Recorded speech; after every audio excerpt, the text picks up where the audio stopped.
hapon, teammates. Ako si Sheila Salaysay at ito ang PTV Sports. Encouraging every Filipino to live happy and healthy with Meg Sioson sa Live Better. Adventure ba ang hanap nyo? Samahan nyo ako at mag-explore sa Sports Trip.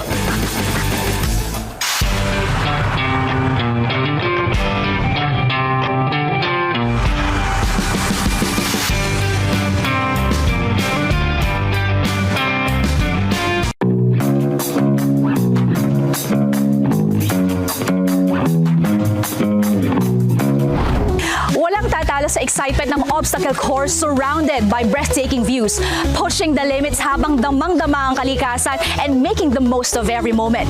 Dito sa San Mateo, Rizal, may isang unique spot na may must-try activity na hindi dapat palagpasin. Ako si Sheila Salaysay and let's feel the thrill of heights dito sa Sports Trip.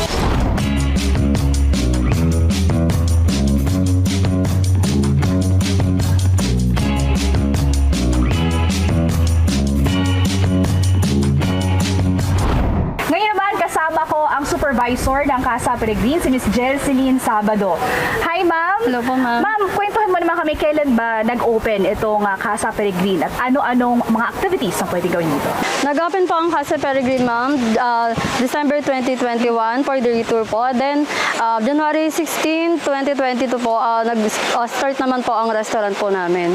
Ano-ano yung pwede nang gawin dito na activities? Meron po kami dito ma'am, 360 view ng Casa Peregrine po. Makikita po yung bundok na yung 360-degree Sierra Madre. Then po sa po namin sa ropers po, meron po kaming swing at saka po spider web.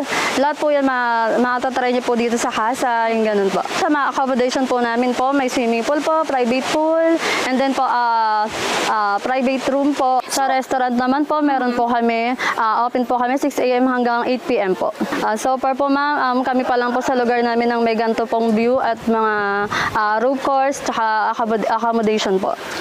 Ma'am, bakit obstacle course ang naisipan nyo itayo, i-offer dito sa Casa Peregrine? Kasi po ma'am, gusto po namin na kakaiba ang magiging experience ng mga pupunta naming guests dito po. Paano natin masisigurado yung safety ng mga gustong mag-try ng rope course? May po kami dyan ma'am, harness po tsaka po well-trained po yung mga po sa amin, nag-a-assist dyan sa rope course namin po. Hindi na namin pinatagal. Safety first ang priority. Ininsist kami ni na JB at Miss Sabel na mga trained staff with our safety gears. Prepared, protected, and we are ready.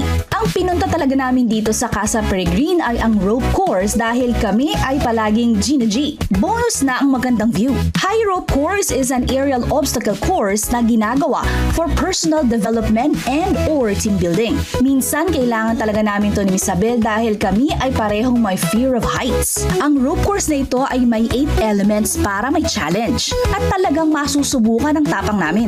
There's an assigned trained staff sa bawat isa sa amin at ako ang nauna. Tire swing is the first element. Medyo madali-dali pa ito kaya mabilis kaming natapos. Marami pang naahawakan at madaling magbalanse. Susunod ang Z-shape balance beam. Medyo mahirap na to dahil kailangang i-balance ang sarili before moving to the next step.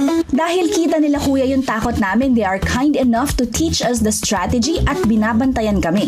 Move on na ako sa third element, unstable bridges. Yung unang step ang crucial. Kailangan ang focus at dito masusubok ang balance at unity of the mind and body. Sa unstable bridges, mas nag-focus ako sa timing at sa pagbalanse. Isang maling step o ma-out of balance ka, malalaglag ka. But may harness naman so no need to worry.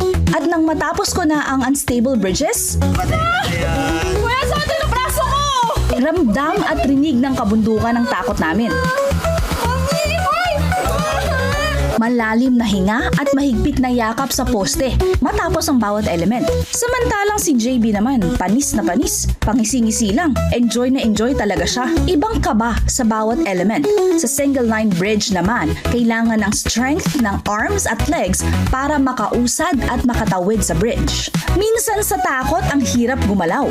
Sa cargo net naman, mas pinahirap kasi kailangan makatawid horizontally. Kahit maganda ang view, mas lamang ang takot ko. Syempre, kailangan makapture ang moment.